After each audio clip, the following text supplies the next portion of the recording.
الحمد لله لم يزل عالما حيا قيوما سميعا بصيرا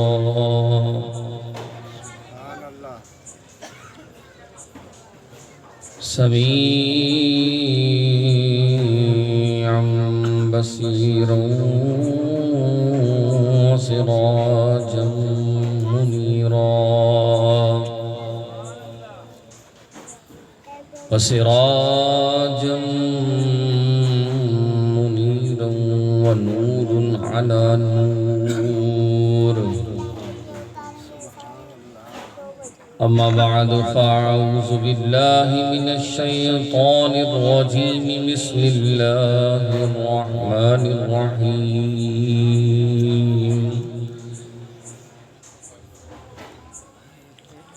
قد جاءكم من الله نور وكتاب مبين آمنت بالله صدق الله العظيم وصدق رسوله النبي الكريم الأمين قال الله تبارك وتعالى في شأن حبيبه الكريم إن الله وملائكته يصلون على النبي يا أيها الذين آمنوا صلوا عليه وسلموا تسليما اللهم صل على سيدنا ومولانا محمد وعلى آله وأصحابه سبحان ربك رب العزة عما يصفون وسلام على المرسلين والحمد لله رب العالمين مولاي صل وسلم دائما أبدا على حبيبك خير الخلق كلهم هو الحبيب الذي ترجى شفاعته لكل هول من الأهوال مقتئم سامعین سے قدر قرآن کریم فرقان حمید کی آیت مقدسہ تلاوت کرنے کی سعادت حاصل کی حمد و ثنا بیان کی اللہ رب العزت کے بارگاہ میں دعا کرتا ہوں اللہ تعالیٰ مجھے حق اور سچ بولنے کی سعادت عطا فرمائے دوران خطاب اگر مجھ سے کوئی غلطی خطا ہو جائے اللہ رب العزت مجھے اس کی معافی فرمائے الحمدللہ آج کا یہ خوبصورت پروگرام سرفراز بھائی اور ان کے رفیق رفقا کی طرف سے جو پروگرام کیا گیا بالخصوص یہ ایصال ثواب کے لیے اپنے والدین اور جو قریبی رشتہ دار اس دنیا فانی سے جا چکے ہیں ان کے لیے یہ پروگرام رکھا گیا اللہ تعالیٰ کی بارگاہ میں دعا کرتا ہوں کہ اللہ تبارک و تعالیٰ مرحومین کی مغفرت فرمائے مرحومین کے درجات کو بلند و بالا فرمائے اعلیٰ علیین میں جگہ عطا فرمائے مقام عطا فرمائے اور یہ محفل جو خوبصورت سجائی گئی اس محفل کی برکت سے اللہ تعالیٰ ان کی جان مال عزت آبرو گھر میں برکتیں اور رحمتوں کا نزول فرمائے اور جان مال آل عزت آبرو کی حفاظت فرمائے اللہ تعالیٰ ہماری دعاؤں کو ان کے حق میں قبول فرمائے سامعین قدر آج ہم اس بابرکت رات یہ وہ رات ہے وہ بابرکت رات ہے جس دن حضور علیہ السلام اس دنیا میں تشریف فرما ہوئے سامنے سے قدر حضور علیہ السلام کی ذات و برکات وہ ذات ہے جن کی پوری سوان حیات پوری سیرت طیبہ ہمیں ملے حضرت آدم علیہ السلام سے لے کر آج تک کے جتنے بھی انسان ہیں ان کی پوری زندگی کے بارے میں ہمیں ان کی سیرت اور سوانح حیات نہیں ملتی ہے، لیکن جب حضور کی بات کریں، جب حضور کی بات کریں تو حضور کا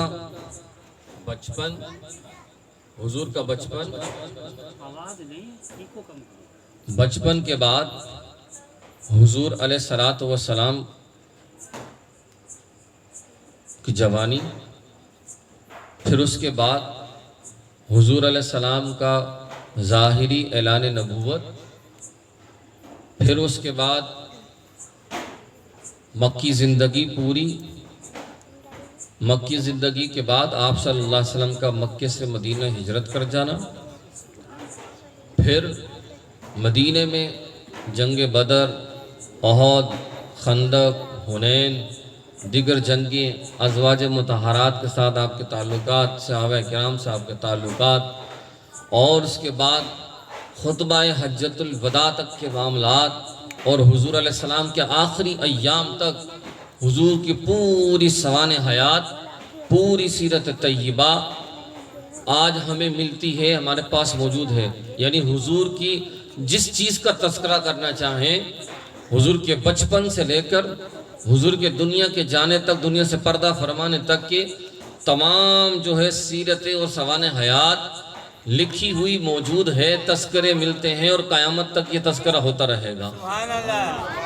لیکن حضور علیہ السلام ابھی دنیا میں آئے بھی نہیں، ظاہری دنیا میں تشریف فرما ہوئے نہیں، اس سے پہلے ہی جتنی قومیں آئیں، جتنے نبی آئے، ان نبیوں کی زبانوں پر اور ان قوموں میں حضور علیہ السلام کا تذکرہ رہا۔ توریت، زبور، انجیل، یہ آسمانی کتابیں ہیں، ان میں حضور کا تذکرہ رہا۔ حضرت عیسیٰ علیہ السلام کی چاہت تھی کہ وہ حضور علیہ السلام کے امتی بن جائیں، اور انہوں نے اپنی قوم کو یہ بات کہی کہ وہ مبشراً برسول یأتی من بعد اسمہ احمد، کہا میری قوم میں تمہیں یہ خوشخبری دیے جا رہا ہوں کہ میرے بعد ایک رسول آئے گا جس کا نام احمد ہوگا۔ اب دیکھیں یہاں حضرت عیسیٰ علیہ السلام حضور کی، ابھی حضور عیسیٰ علیہ السلام کا زمانہ ہے، اس کے بعد پھر حضور کا کئی سالوں کے بعد حضور کا زمانہ ہے، اور ابھی وہ آئے نہیں، اس سے پہلے ہی عیسیٰ علیہ السلام حضور کی خوشخبری آنے کی اپنی قوم کو بتا رہے ہیں۔ پھر اس کے بعد حضرت ابراہیم علیہ السلام دعا مانگتے ہیں۔ کیا دعا مانگتے ہیں؟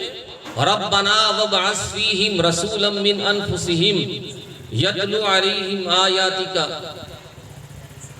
ویعلمہم الکتاب والحکمہ ویزکیہم۔ یہ حضرت ابراہیم کی دعا ہے۔ کیا دعا ہے؟ ربنا وابعث فیہم، اے ہمارے رب، ہمارے درمیان انہی میں سے ایک رسول بھیج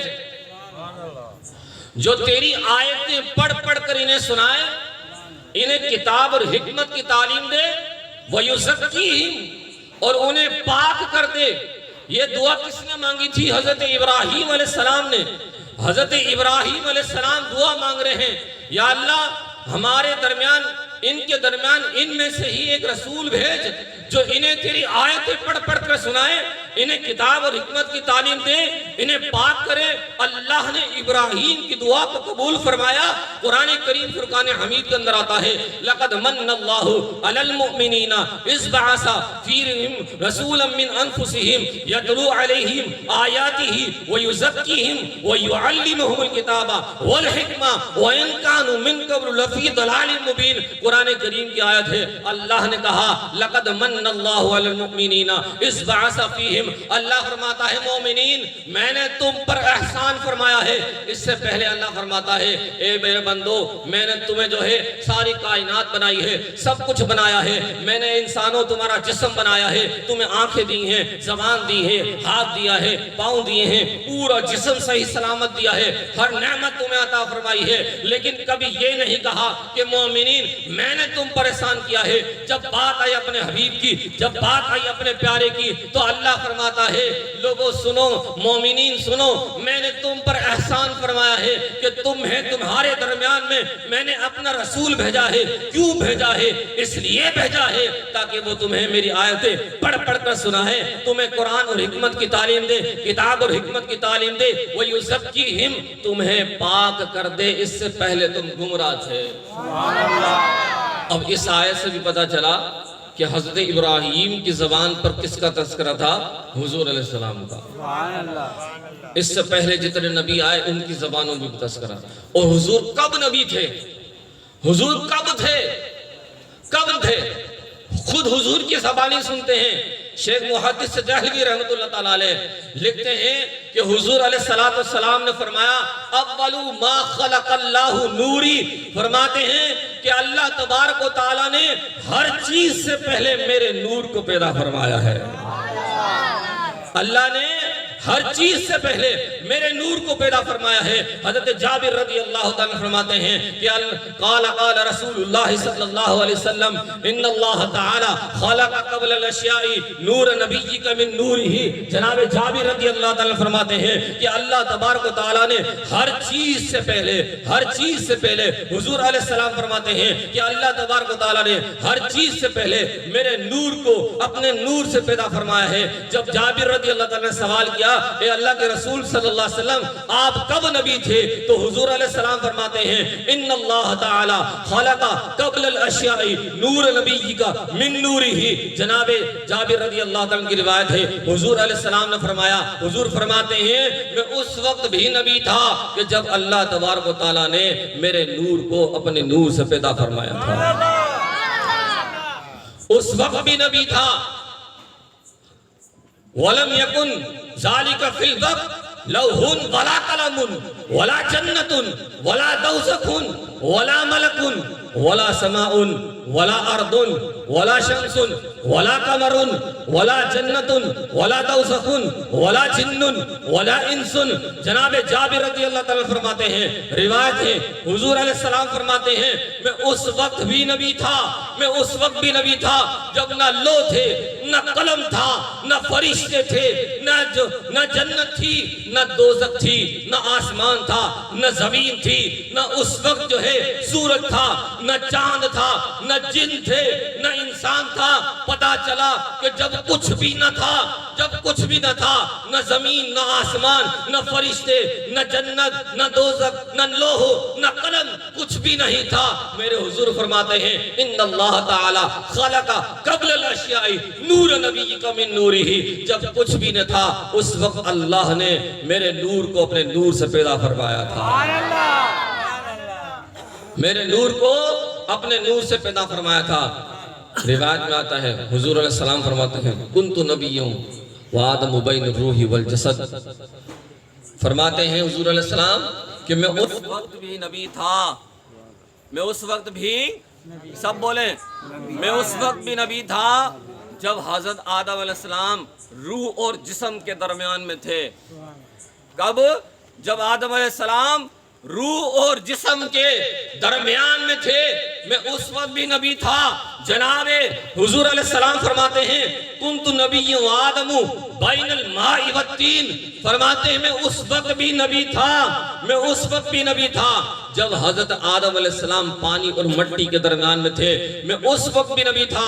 اللہ تبارک و تعالیٰ نے وہ جو نور حضور علیہ السلام کا تب تھا جب کچھ نہ تھا، اس نور کو اللہ تعالیٰ نے جناب آدم علیہ السلام کی پشت پر رکھا۔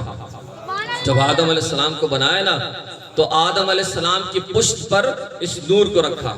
جب پشت پر نور کو رکھا تو سنیے علامہ اسماعیل حقی رحمت اللہ تعالیٰ علیہ تفسیر روح البیان کے اندر یہ فرماتے ہیں، کیا فرماتے ہیں؟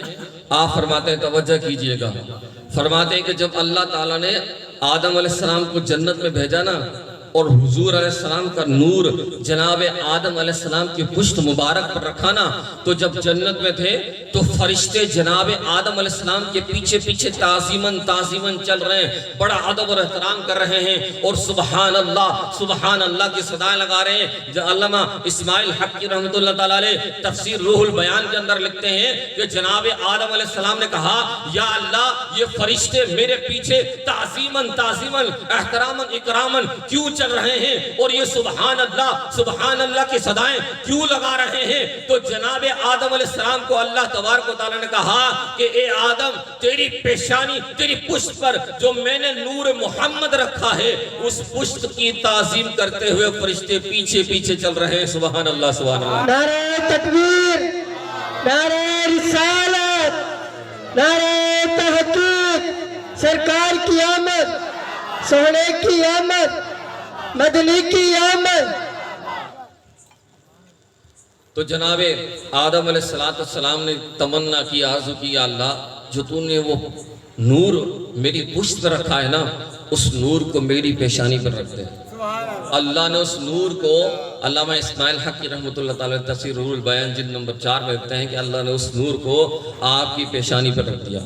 جب پیشانی پہ رکھا نا تو آدم علیہ السلام نے چاہا کہ اللہ میں اس نور کو دیکھنا چاہتا ہوں، اس نور کو دیکھنا چاہتا ہوں، نور کا نظارہ کرنا چاہتا ہوں، محمد مصطفیٰ کے نور کو دیکھنا چاہتا ہوں۔ تو جناب آدم علیہ السلام کی تمنا کو پورا کرتے ہوئے اللہ تبارک و تعالیٰ نے محمد مصطفیٰ کے نور کو جناب آدم علیہ السلام کے انگوٹھوں کے ناخن کے اندر رکھا۔ تو اللہ تبارک و تعالیٰ نے جب اس نور کو حضرت آدم علیہ السلام کے انگوٹھے پہ رکھا تو آدم علیہ السلام نے نور محمدی کو دیکھا تو اپنے ہونٹوں سے لگا کر چومنے لگا اور کہا قرۃ عینی بکا یا رسول اللہ، محمد مصطفیٰ کا نور تو میری آنکھوں کی ٹھنڈک ہے۔ سبحان اللہ۔ شامل اسی قدر دیکھیں چومنے کی برکت۔ مجھے یہاں پر ایک واقعہ یاد آیا، خصائص الکبریٰ کے اندر یہ واقعہ لکھا ہوا ہے، اور کہا کہ بنی اسرائیل قوم میں ایک شخص تھا، 200 سال تک گناہ کرتا رہا، مر گیا تو اس کو اٹھا کر کچرے کے ڈھیر میں پھینک دیا، اسے غسل نہیں دیا، اسے کفن نہیں دیا، ایسے اٹھا کر پھینک دیا۔ اللہ نے جناب موسیٰ علیہ السلام کو پیغام بھیجا، اے موسیٰ وہ شخص کو اٹھا کر کچرے میں پھینک دیا، اسے اٹھا کر لے کر آؤ، اسے غسل دو، کفن دو، اس کا جنازہ پڑھاؤ اور اس کو دفناؤ۔ تو حضرت موسیٰ علیہ السلام نے کہا کہ یا اللہ یہ تو بڑا گناہگار ہے، بڑا سیاکار ہے۔ خصائص الکبریٰ کے اندر لکھا ہوا ہے کہ 200 سال تک جو ہے وہ گناہ کرتا رہا، لوگ تنگ تھے، اس کو اٹھا کر کچرے میں پھینک دیا لیکن دفنانا گوارا نہ کیا۔ اللہ نے موسیٰ علیہ السلام کو پیغام بھیج دیا، موسیٰ اسے غسل بھی دینا ہے، کفن بھی پہنانا ہے، جنازہ بھی پڑھانا ہے، دفنانا بھی ہے۔ کہا یا اللہ اتنا گناہگار یہ کیا ماجرا ہے، کیا معاملہ ہے؟ اللہ تبارک و تعالیٰ نے موسیٰ علیہ السلام سے کہا موسیٰ ہاں تھا گناہگار، لیکن جب یہ توریت کو کھولتا تھا اس توریت میں ایک جگہ پر نام محمد لکھا آتا تھا، محمد کا تذکرہ آتا تھا، تو یہ کیا کرتا تھا؟ محمد کے نام کو چومتا بھی تھا اور چومنے کے ساتھ ساتھ جو ہے وہ حضور پر درود پڑھتا تھا۔ فرمایا اللہ کو اس کی ادا اتنی پسند آئی کہ اللہ نے اس کے سارے گناہ معاف فرمائے۔ نعرہ تکبیر، نعرہ رسالت، نعرہ تحقیق، سرکار کی آمد، سونے کی آمد، مکی کی آمد، ذرا جھوم کے بولو۔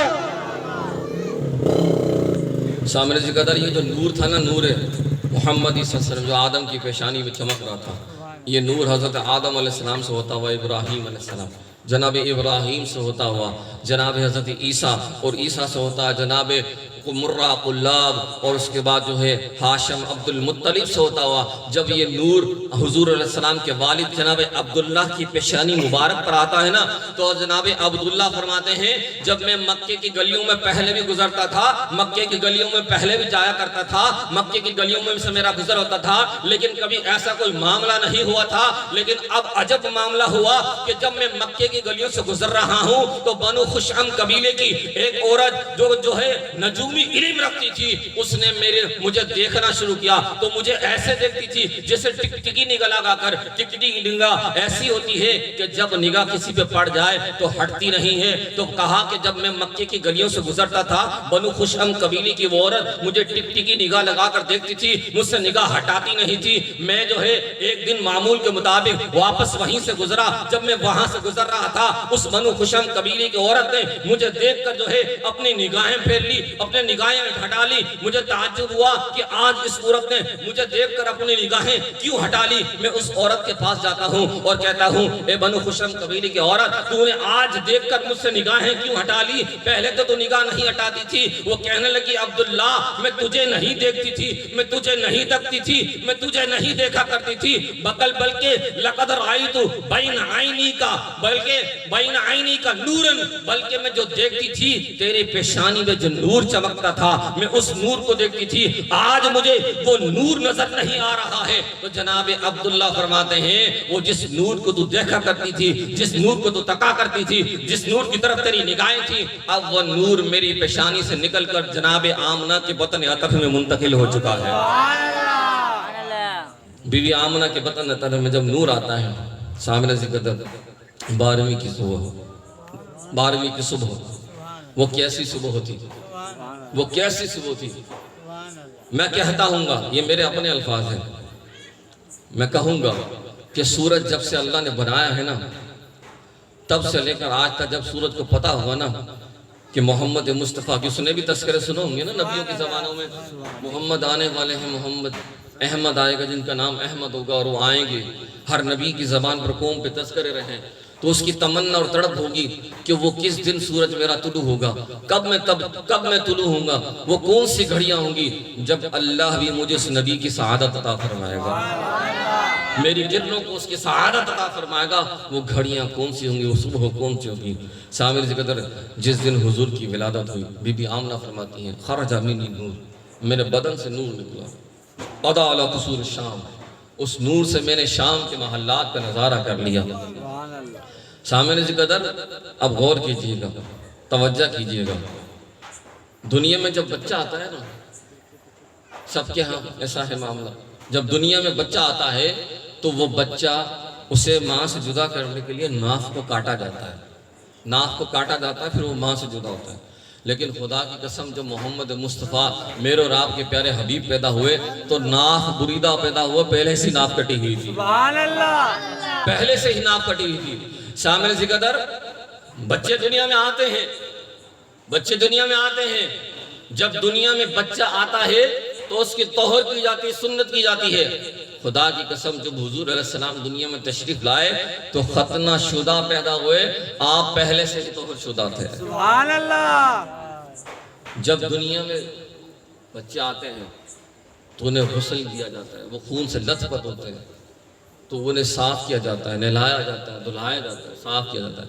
لیکن خدا کی قسم جو حضور علیہ السلام دنیا میں تشریف لائے، طاہر طیب نور علی نور پیدا ہوئے، طاہر طیب نور علی نور پیدا ہوئے. فرمایا کہ جب حضور کی ولادت ہوئی تو عرب کی مکے میں یہ بات مشہور ہو گئی کہ جناب عبد المطلب کا پوتا ہوا ہے، آؤ دیکھنے چلتے ہیں. عتبہ دیکھنے آیا، شیبہ دیکھنے آیا، ابو لہب، ابو جہل، مکے کے سردار دیکھنے آئے. جناب عبد المطلب نے دیکھا، سب نے دیکھا، سب نے کہا ایسا حسین و جمیل ہم نے نہیں دیکھا. اللہ اعلان کرتا ہے، لوگوں سن لو، تم کہتے ہو ایسا حسین و جمیل ہم نے نہیں دیکھا، سن لو آج تک اللہ نے دنیا میں ایسا بچہ بھیجا ہی نہیں ہے. اللہ کیا فرماتا ہے؟ حدیث کے الفاظ ہیں، لولا کلمہ خلقت الافلاق، لولا کلمہ خلقت الدنیا، لولا کلمہ ذات ربوبیہ. اے محمد مصطفیٰ، اگر میں تجھے پیدا نہ کرتا، اگر میں تجھے دنیا میں نہ بھیجتا تو میں اس دنیا کو نہ بناتا، اس افلاق کو نہ بناتا، اس زمین و آسمان کو نہ بناتا. لوگوں سن لو، سن لو، اگر میں محمد مصطفیٰ کو پیدا نہ کرتا تو میں اپنا رب ہونا بھی ظاہر نہ کرتا. حضور نے سونے من کیا انہیں سنیں جناب حضرت انس رضی اللہ تعالیٰ فرماتے ہیں، مسلم شریف کی حدیث ہے، حدیث نمبر 462 ہے، فرماتے ہیں حضرت انس رضی اللہ تعالیٰ عنہ کیا فرماتے ہیں کان رسول اللہ صلی اللہ علیہ وسلم ازہر اللون وکان عرقہ اللؤلؤ۔ جناب حضرت انس رضی اللہ تعالیٰ عنہ حضور کی حسن کی تعریف کرتے فرماتے ہیں حضور کا چہرہ جو ہے چہرہ مبارک اتنا روشن اتنا چمکدار تھا کہ جب حضور علیہ السلام کے پسینے آتے تھے، پسینے مبارک کے جو قطرے تھے جو حضور کے چہرے پر نظر آتے تھے، وہ قطرے حضور کے چہرے پر ایسے محسوس ہوتے تھے کہ جیسے موتی آپ کے چہرے پر چمک اور دمک رہے ہوں۔ فرمایا کہ جو پسینے کے قطرے حضور کے چہرے پر ظاہر ہوتے تھے نا، حضور کے چہرے پر جو پسینے کے قطرے وہ ایسے لگتے تھے کہ جیسے موتی ہیرو جواہرات چمک رہے ہوں۔ فرمایا حضور کا چہرہ ایسا تھا تو میں کیوں نہ کہوں، وہ پیر مہر علی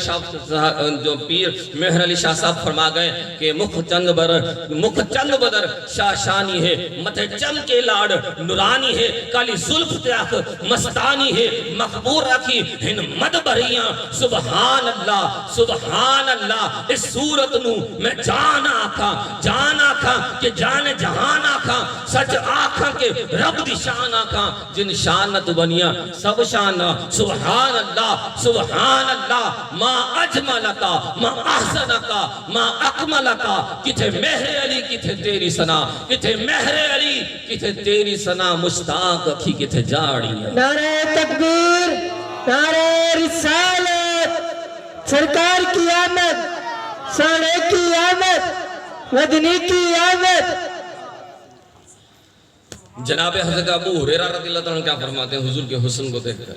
جناب ابو ہریرہ فرماتے ہیں ما رائیت شیئن احسنا من رسول اللہ صلی اللہ علیہ وسلم کان الشمس تجری فی وجہی۔ جناب حضرت ابو ہریرہ رضی اللہ تعالیٰ مشکات شریف کی حدیث سے فرماتے ہیں حضرت ابو ہریرہ رضی اللہ تعالیٰ میں نے آج تک حضور جیسا سونا دیکھا ہی نہیں ہے۔ جب کوئی حضور کے چہرے کو دیکھتا تھا تو ایسے لگتا تھا، حضور کے چہرے سے نور ایسے آتا تھا۔ فرمایا کان الشمس تجری فی وجہی۔ فرماتے ہیں حضرت ابو ہریرہ رضی اللہ تعالیٰ عنہ کہ میں نے حضور سے زیادہ حسین و جمیل دیکھا نہیں۔ حضور ایسے لگتے تھے جیسے سورج حضور کے چہرے کے گرد گھوم رہا ہو، گردش کر رہا ہو۔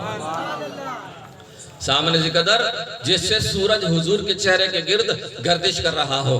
اگر بلف کو سورج کے آگے رکھ دے دن میں یا رات میں، دن میں جائے سے بس سورج نکلتا ہے تو دن میں جب اس کو سورج کے سامنے رکھیں گے تو بلب کی روشنی ماند بڑھ جائے گی۔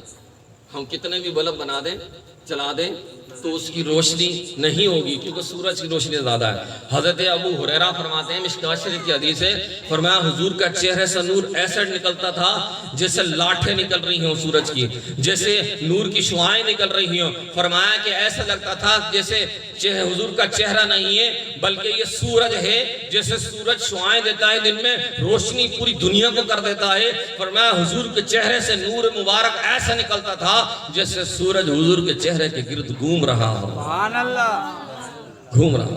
اور حضرت جابر بن سمرہ رضی اللہ عنہ فرماتے ہیں، یہ بھی مشکات شریف کی حدیث ہے، حضرت جابر بن سمرہ فرماتے ہیں ایک رات 14ویں کی رات تھی، سورج 14ویں کی رات تھی اور 14ویں کی رات میں چاند جو نا فل چمک رہا تھا۔ فرمایا اس رات حضور علیہ السلام نے سرخ رنگ کا دھاری لباس زیبتن کیا ہوا تھا، سرخ رنگ کا دھاری لباس زیبتن کیا ہوا، اور آپ صلی اللہ علیہ وسلم استراحت فرماتے ہیں، آرام فرماتے رہتے ہیں۔ جابر بن سمرہ فرماتے ہیں کہ جب حضور آرام فرماتے تو میں نے حضور کی چہرے کی طرف تکنا شروع کیا، کبھی میں چہرے کو دیکھتا ہوں، کبھی چاند کو دیکھتا ہوں، پھر حضور کے چہرے کو دیکھتا ہوں، پھر چاند کی طرف دیکھتا ہوں، پھر حضور کے چہرے کو دیکھتا ہوں، پھر چاند کی طرف دیکھتا ہوں۔ میں اس فیصلے پر مجبور ہو گیا۔ جناب حضرت جابر بن سمرہ رضی اللہ عنہ فرماتے ہیں میں کہتا ہوں فَإِذَا هُوَ أَحْسَنُ عِنْدِي مِنَ الْقَمَرِ، خدا کی قسم میں نے چاند کو دیکھا، پھر حضور کے چہرے کو دیکھا، پھر چاند کو دیکھا، پھر حضور کے چہرے کو دیکھا۔ فَإِذَا هُوَ أَحْسَنُ عِنْدِي مِنَ الْقَمَرِ، خدا کی قسم میں نے حضور کے چہرے کے نور کو چاند سے زیادہ روشن اور منور پایا۔ دیکھنے والے کہا کرتے ہیں اللہ اللہ، دیکھ کر یاد آتا ہے خدا تیری صورت، سبحان اللہ۔ اور پھر اس کے بعد سامنے ذکر محدث دہلوی رحمۃ اللہ تعالیٰ کے والد تھے عبدالرحیم دہلوی. وہ فرماتے ہیں میں ایک رات سو گیا, حضور علیہ السلام میرے خواب میں تشریف لے آئے, تو میں نے حضور علیہ السلام سے سوال کیا. عبدالرحیم دہلوی عبدالحق محدث دہلوی رحمۃ اللہ تعالیٰ علیہ کے جو ہے وہ والد محترم تھے. فرماتے ہیں میں نے رسول اللہ صلی اللہ علیہ وسلم سے سوال کیا, اے اللہ کے رسول صلی اللہ علیہ وسلم, حسن یوسف کو دیکھ کر مصر کی عورتوں نے تو اپنی انگلیاں کاٹ ڈالی. حسن یوسف کو دیکھ کر مصر کی عورتوں نے اپنی انگلیاں کاٹ ڈالی, لیکن جب آپ کو دیکھتے ہیں تو ایسا کچھ نہیں ہوتا ہے.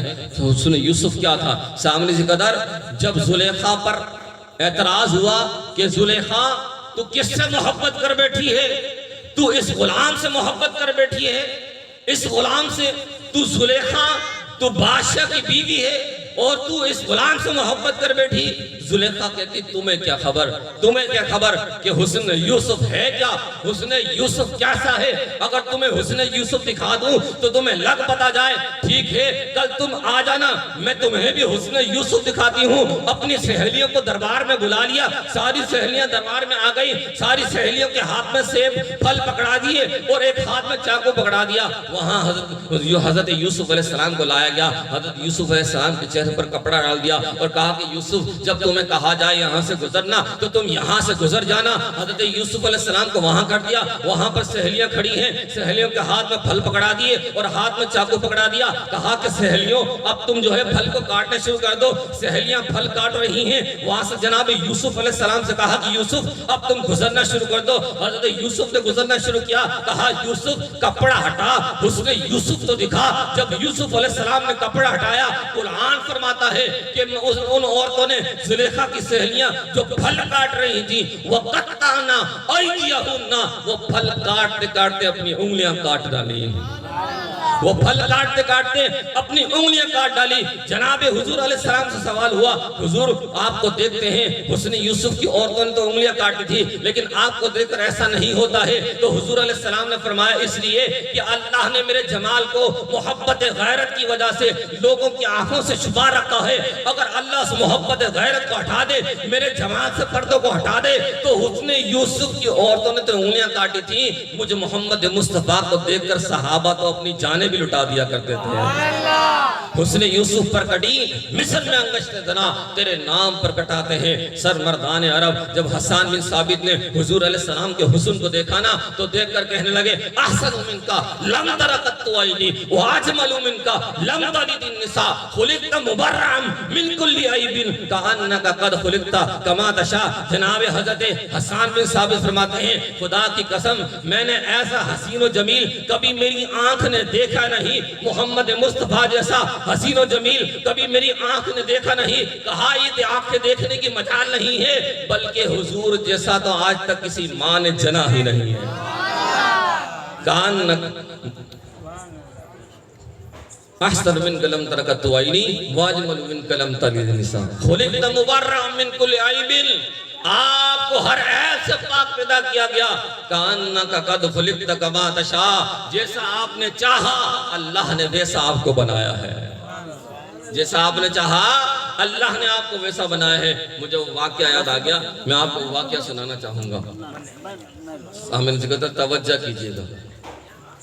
حضور علیہ السلام جو مکہ سے مدینہ ہجرت کر کے جاتے ہیں نا تو راستے میں آتکا نامی عورت کا گھر آتا ہے. حضور علیہ السلام نے چاہا کہ چونکہ بھوک کی بھی حالت تھی اور سفر پہ کسی کا گھر اس زمانے میں ایسا ہوتا تھا کہ یہ وہ لوگ ہیں جو مسافروں کی خدمت کرتے ہیں. حضور علیہ السلام جناب آتکا کے گھر پہ چلے گئے جسے معبد. تو حضور نے کہا ابو بکر ان سے پوچھو کچھ کھانے کے لیے ہے. انہوں نے کہا کھانے کے لیے کچھ نہیں ہے. بکری تھی ایک بکری. کہا کہ یہ بکری ہے نا, یہ بکری دودھ دیتی ہے. تو معبد نے کہا کہ یہ بکری دودھ نہیں دیتی, بوڑھی ہے. یہ دودھ نہیں دیتی, بوڑھی ہے. معبد کہا کہ جتنا بکریوں کا ریوڑ تھا وہ سارا کے سارا ریوڑ تو ابو معبد جو ہے اپنے ساتھ لے گئے. وہ سارا ریوڑ ابو معبد اپنے ساتھ لے گئے. یہ ایک بکری ہے جو بوڑھی ہے اور یہ دودھ نہیں دیتی, اس میں طاقت نہیں ہے. اس میں طاقت ہوتی تو یہ بھی اس بکریوں کا ریوڑ کے ساتھ ساتھ ہوتی. تو جناب معبد نے کہا کہ اس میں تو کچھ نہیں ہے. حضور علیہ السلام نے فرمایا آپ اجازت دیں آپ اجازت دیں؟ وہ مسکرا کر کہتی ہیں کہ ٹھیک ہے آپ کو اجازت ہے۔ حضرت ابو بکر صدیق رضی اللہ عنہ سے کہا ابو بکر جاؤ اس بکری کو نکال کر لے کر آؤ، اس بکری کو کھول کر میرے پاس لے کر آؤ۔ ابو بکر صدیق کھول کر حضور علیہ السلام کے پاس لے کر آتے ہیں۔ جب حضور کے پاس لاتے ہیں حضور اس کے تھنوں کو دھوتے ہیں، دودھ نکالنے جب لگتے ہیں کہا ام معبد برتن گھر پہ پڑا ہے تو لے کر آؤ۔ ام معبد ایک پیالہ لے کر حضور کی بارگاہ میں پیش کرتی ہیں۔ حضور علیہ السلام دودھ نکالنا شروع کرتے ہیں، وہ پیالہ بھر جاتا ہے۔ کہا ام معبد گھر میں اور برتن ہے تو اور برتن لے کر آؤ۔ وہ اور برتن لے کر آتی ہے۔ جب برتن لے کر آتی ہے تو گھر کے سارے برتن بھر جاتے ہیں، سارے برتن بھر گئے۔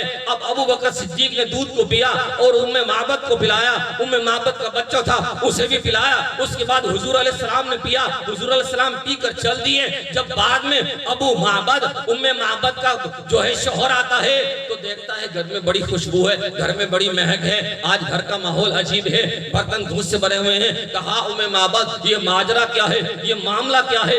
آج گھر سے بڑی بہترین خوشبو آ رہی ہے، آج دل معطر معطر ہوا پڑا ہے، گھر معطر معطر ہے، یہ ماجرا کیا ہے، یہ معاملہ کیا ہے؟ کہا کہ ایک شخص آیا تھا جس کا نام تو پتہ نہیں ہے۔ اچھا کہا ام معبد نام تو بتا۔ ارے میں تو نام پوچھنا بھول گئی۔ ام معبد کس قبیلے سے تھا؟ ارے میں تو قبیلہ بھی پوچھنا بھول گئی۔ کہاں سے آیا تھا میں تو پوچھنا بھول گئی، مجھے تو یاد نہ رہا۔ اچھا بتا تو پھر کیا ہے؟ کہا بس وہ مبارک تھا، مبارک یعنی ایسا برکتوں والا آیا، برکت ایسی پڑی کہ ہماری بکریوں نے دودھ دینا شروع کر دیا، برتن سارے بھر گئے۔ فرمایا کہ ام معبد تو نام نہیں بتاتی ہے، قبیلہ نہیں بتاتی ہے، چل یہ تو بتا دے اس کا حلیہ کیسا ہے۔ سامنے سے قدر ام معبد نے حضور کا جو نقشہ کھینچا ہے، حضور نے جو نقشہ کھینچا ہے، صحیح سند کے ساتھ یہ نقشہ بیان کیا جاتا ہے۔ جب علماء حضور کے نقشے کو بیان کرتے ہیں تو حضور کے نقشے کو بیان کرتے ہوئے علماء کی آنکھوں سے آنسو نکلتے ہیں اور سننے والوں کی آنکھوں سے آنسو جاری ہو جاتے ہیں۔ میں آپ کو وہ سارا نقشہ تو نہیں بتا سکتا، لیکن ام معبد نے جو آخری جملے کہے تھے وہ جملے آپ کو سنانا چاہتا ہوں۔ ام معبد فرماتی ہیں جب پوچھا نا ابو معبد نے کہ بتا کہ وہ تھا کیسا، ام معبد فرماتی ہیں وَأَجْمَلَهُ مِن بَعِيدٍ وَأَكْمَلَهُ مِن قَرِيبٍ۔ جب میں اسے دور سے تکتی تھی، میں نے اسے دور سے دیکھا تو وہ سونے نظر آتے تھے، جب میں دور سے دیکھا تو سونے نظر آتے تھے، لیکن جب وہ قریب آ گئے تو سونوں سے زیادہ سونے نظر آتے تھے۔ نعرہ تکبیر، نعرہ رسالت، نعرہ تحقیق، سونوں سے زیادہ سونے نظر آتے تھے۔ تو سامنے سے قدر وہ آپ کو میں بتاؤں، جیسے مثال کے طور پر اگر کوئی شخص دور سے ہے نا، دور سے میں کہوں گا ارے کتنا سونا ہے، جو وہ قریب آئے گا ارے یہ کیا، اس کے چہرے میں تو دبے ہیں، اس کے چہرے میں تو ناخن کے نشان لگے پڑے ہیں، اس کے چہرے میں تو کھڈے ہیں۔ دور سے تو بڑا سونا لگتا تھا، لیکن قریب آ کر تو بڑا عجیب سا لگ رہا ہے، بڑا عجیب سا لگ رہا ہے اور بڑا عجیب ہے۔ تو لیکن جب حضور کو دیکھا نا ام معبد فرماتی ہے وَأَجْمَلَهُ مِن بَعِيدٍ، جب میں نے دور سے دیکھا نا حضور سونے نظر آئے، لیکن جب حضور قریب آ گئے بالکل تو سونوں سے بھی زیادہ نور علی نور نظر آئے۔ یہ تھے میرے نبی کے، میرے نبی کا حسن۔ سامنے سے قدر اتنا سونا نبی ہوئے اودا میلاد نہ منائیے، اتنا سونا نبی ہوئے جنہوں دیکھ کے چند شرماوے ہو، اتنا سونا نبی ہوئے جنہی چہرے دی قسمہ صاحب شاعر جو ہے قسمہ کھاوے، اتنا سونا نبی ہوئے اودا میلاد نہ منائیے۔ اتنا سونا نبی جس کی وجہ سے ساری کائنات سجی، سارا نظام بنا، سب کچھ بنا۔ اللہ فرماتا ہے میں اپنا رب ہونا ظاہر نہ کرتا، محمد مصطفیٰ کو نہ بھیجتا تو اللہ کا حبیب ہے وہ، اللہ کا حبیب۔ اتنے سونے نبی کا کہتے ہیں کہ بھی میلاد جائز نہیں ہے۔ ہم کیا کرتے ہیں میلاد میں؟ آقا کی شان تو بیان کرتے ہیں، تعریف تو کرتے ہیں، مداح تو کرتے ہیں، اور کیا کرتے ہیں؟ کوئی ڈانس نہیں کرتے، کوئی رقص نہیں کرتے، کوئی ڈاول ڈمکے نہیں ہوتے۔ ہر محفل میں، ہر جگہ پر جہاں بھی دیکھو گے بچے کی زبان پر حضور کا تذکرہ ہوتا ہے۔ اگر یہ میلاد نہ منائے، میں آپ سے سوال کرتا ہوں، آپ سے سوال، آپ میں سے کوئی بتا سکتا ہے حضرت ابو بکر صدیق کی یوم پیدائش کب کی ہے؟ آپ میں سے کوئی بتا سکتا ہے؟ نہیں بتا سکتا، کیونکہ ہم مناتے نہیں ہیں، ہم مناتے نہیں ہیں۔ ایسے میں اور بھی نام لے سکتا ہوں، لیکن بتانے کا مقصد ہے اگر ہم یہ یوم ولادت حضور علیہ السلام کا نام مناتے، ہمارے بچوں کو کبھی پتہ نہ ہوتا حضور کب دنیا میں تشریف لائے۔ بھول جاتے ہم، بھول جاتے ہیں۔ یہ آج میلاد منا رہے ہیں نا تو ہمارے بچوں کی زبان میں حضور کے تذکرے ہیں۔ آج یہ 12ویں جب آتی ہے نا ربیع الاول کا مہینہ تو بچوں سے پوچھا تھا یار یہ لائٹیں کیوں لگائی ہیں؟ تو کہتے ہیں بھائی حضور آ گئے ہیں، حضور آ گئے، حضور کا میلاد ہے، حضور کا میلاد ہے۔ بھائی یہ جھنڈا کیوں لگایا ہے؟ کہیں گے بھائی 12 ربیع الاول ہے، اس دن ہمارے نبی دنیا میں تشریف لائے تھے اس لیے لگایا ہے۔ یہ میلاد کیوں ہو رہی ہے؟ ہمارے حضور آئے تھے، اللہ کے سونے آئے تھے، اللہ کے محبوب آئے تھے، اس لیے میلاد مناتے ہیں۔ تو اعتراض کرنے والوں ذرا اس پر غور کریں کہ ہم کس بات کا اعتراض کر رہے ہیں، ہم کس بات کا اعتراض کر رہے ہیں۔ تو سامنے سے قدر آج کی محفل جو ہے وہ ایصال ثواب کے لیے، اور مجھے کہا گیا کہ چند منٹ جو ہے وہ آپ نے ایصال ثواب پر بولنا ہے۔ میں مختصر ایک دو حدیثیں بیان کر کے ایصال ثواب کے اوپر جو ہے اپنی تقریر کو ختم کرنا چاہوں گا۔ جب کسی شخص کا انتقال ہو جاتا ہے اس کے بعد اس کے عمل دنیا میں منقطع ہو جاتے ہیں، لیکن مرنے کے بعد بھی ایصال ثواب یعنی ثواب کا عمل جاری و ساری رہتا ہے۔ حضور علیہ السلام کی حدیث ہے، حضور علیہ السلام نے فرمایا مل میت فی القبر الا کالغریق المتغوص ينتظر دعوة تلحقه من اب او ام او اخ او صدیق فاذا لاحقته كان احب الیہ من الدنیا وما فیہا قال رسول اللہ صلی اللہ علیہ وسلم۔ حضور علیہ السلام فرماتے ہیں مرنے والا شخص ڈوبنے والے شخص کی طرح ہوتا ہے۔ جیسے ڈوبنے والا شخص جو ہے اسے کسی کنارے کی تلاش ہوتی ہے نا، کسی کنارے کی، تو حضور علیہ السلام نے فرمایا ایسے ہی جو شخص قبر میں جاتا ہے اسے بھی ایک کنارہ چاہیے ہوتا ہے، اسے بھی کنارے کی تلاش ہے۔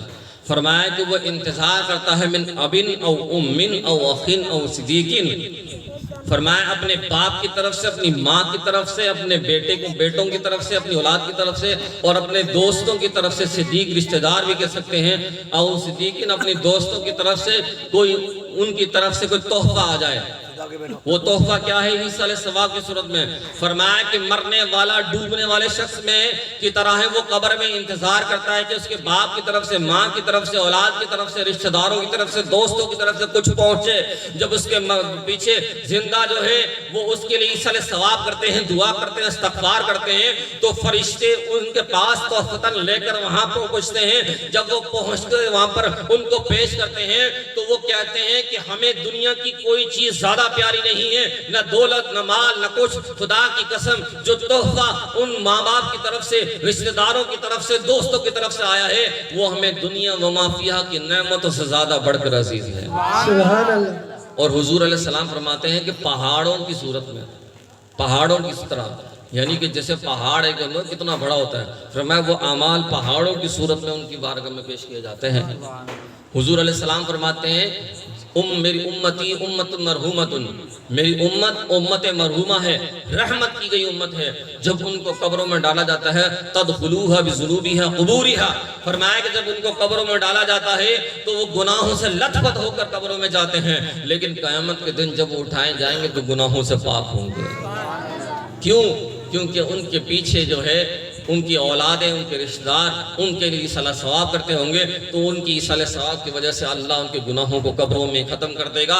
جب وہ اٹھائے جائیں گے تو اس طریقے سے اٹھائے جائیں گے کہ وہ گناہوں سے پاک اٹھائے جائیں گے۔ ایک روایت میں صحیح سند کے ساتھ یہ روایت بیان کی گئی ہے، فرمایا حضور علیہ السلام فرماتے ہیں کہ جنت کے اندر اللہ نے درجے بنائے ہیں، تو جنت میں جو ہے ایک شخص جو ہے اس کا جنت میں ہے، جنت میں ایک درجہ بڑھا دیا گیا، وہ کہتا ہے یا اللہ میرا جنت میں ایک درجہ کیوں بڑھا دیا، میں تو اس جنت میں ہی خوش تھا، پھر میرا درجہ کیوں بڑھا دیا؟ تو اللہ تعالیٰ فرماتا ہے یہ میں نے نہیں بڑھایا، بلکہ پیچھے جو تو نیک اولاد چھوڑ کے گیا ہے، جو پیچھے جو تیرے چاہنے والے ہیں انہوں نے تیرے لیے ایصال ثواب کیا ہے، تجھے ثواب پہنچایا ہے، تجھے ایصال کیا ہے، دعا استغفار کی ہے، بس ان کے دعا استغفار ایصال ثواب کی طفیل میں نے جنت میں تیرا ایک درجہ بڑھا دیا ہے، جنت میں تیرا ایک درجہ بڑھا دیا ہے۔ سامنے سے قدر یہ تو دیکھیں وہ مر گئے، لیکن ہم یہاں سے جو عمل کرتے ہیں وہ ہمارے مرحومین کو پہنچتا ہے، ان کو ثواب جاتا ہے۔ یہ جو آج کی محفل سجائی ہے اس میں جو نعت پڑھی گئی، ذکر و اذکار ہوا ہے، واعظ و نصیحت ہوئی، اس کا ثواب جب ہم اپنے مرنے والے مرحومین کو پہنچائیں گے نا تو اس کا ثواب مرنے والوں کو پہنچتا ہے۔ اور یہ ہم جو نماز نہیں پڑھتا نا وہ تو اپنے ماں باپ کو محروم کرتا ہے، میں نے ایک جگہ پڑھا تھا کہ ماں باپ کی نافرمانی سے ایک نافرمانی یہ بھی ہے کہ اگر بندہ نماز چھوڑ دے وہ اللہ کا نافرمان تو ہے ہی ہے، اپنے ماں باپ کا بھی نافرمان ٹھہرتا ہے۔ پوچھو وہ کیسے؟ وہ اس طرح سے کہ جب ہم نماز میں پڑھتے ہیں نا ربنا اغفر لی ولوالدی وللمؤمنین یوم یقوم الحساب، تو ہم ہر نماز میں اپنے ماں باپ کے لیے مغفرت کی دعا کرتے ہیں۔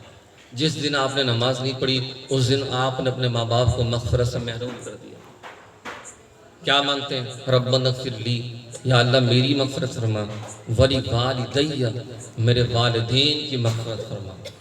یہ آپ کہتے ہیں نماز میں ولوالدی میرے والدین کی مغفرت فرما، اور جو بندہ نماز نہ پڑھے اللہ کا نافرمان اور پھر ساتھ میں ماں باپ کا بھی نافرمان۔ تو میں یہ نہیں کہوں گا کہ نافرمانی، لیکن یہ کہ اپنے ماں باپ کو وہ دعا سے محروم کر رہے ہیں۔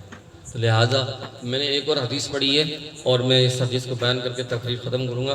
حضور علیہ السلام نے فرمایا اگر کوئی اولاد ایسی تھی جو نافرمان تھی لیکن ہر جمعے اپنے ماں باپ کی قبر پر جاتے تھے، ان کا معمول تھا، تو اللہ تعالیٰ ان کے اس عمل کے سبب ان کو نافرمان سے فرما بردار اولاد میں لکھ دیتا ہے۔ آمین وما علیہ الا البلاغ المبین۔